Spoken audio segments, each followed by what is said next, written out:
It's 6:30. Good morning, I'm Belinda Delas Harris with Hunter News.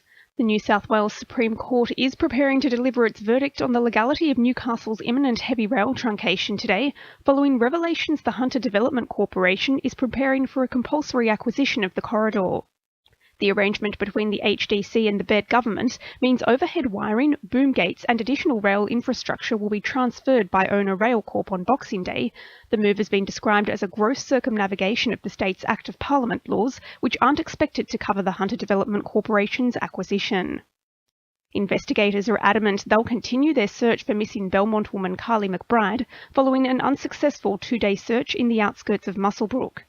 Hunter Valley Police scoured scrub and farmland surrounding the Ironbark Ridge estate over the past 48 hours, but failed to unearth anything of note. Miss McBride's partner says News Police believe she met with foul play and is possibly deceased has crushed him and her family. The 31-year-old was seen in Kalgoorlie Avenue at Muswellbrook on September 30 this year after visiting a child at her ex-partner's house. Police urge anyone who believes they may know her whereabouts to contact them immediately. Hunter residents are urged to be on the lookout for potential fire hazards this festive season, which could put the torch on tomorrow's Christmas celebrations.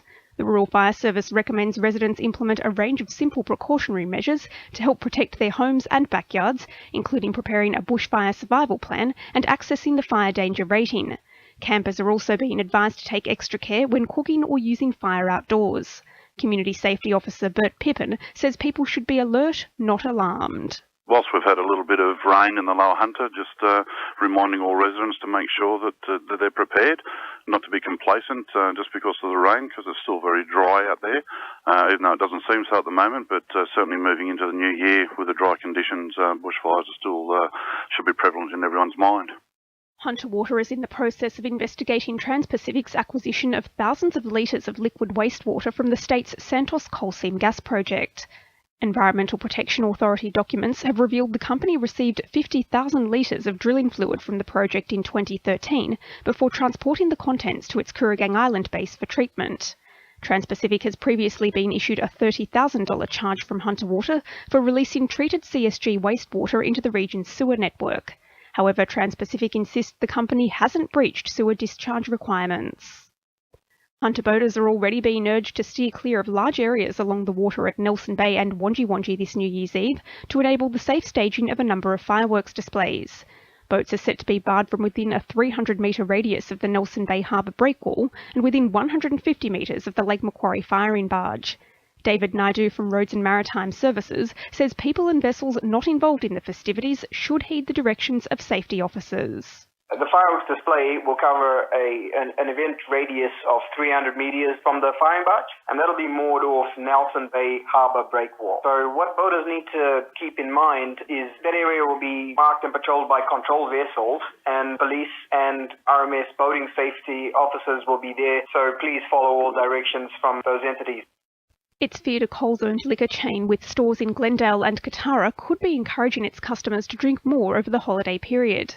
First Choice Liquor has been promoting a buyback promise in stores across the Hunter for any excessive amounts of alcohol purchased but not yet consumed.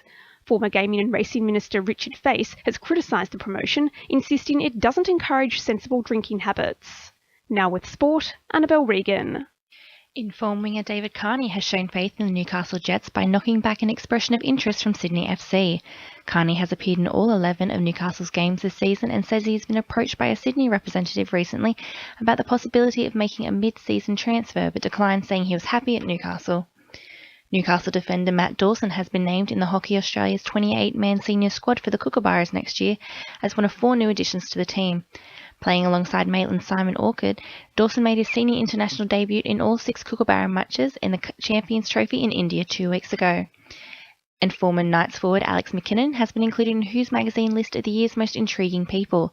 McKinnon, who suffered a career-ending spinal injury while playing against the Storm at Amy Park in March, is featured in January 5th issue of the publication. That's sport. I'm Annabelle Regan. 2NURFM News Time is 26 to 7.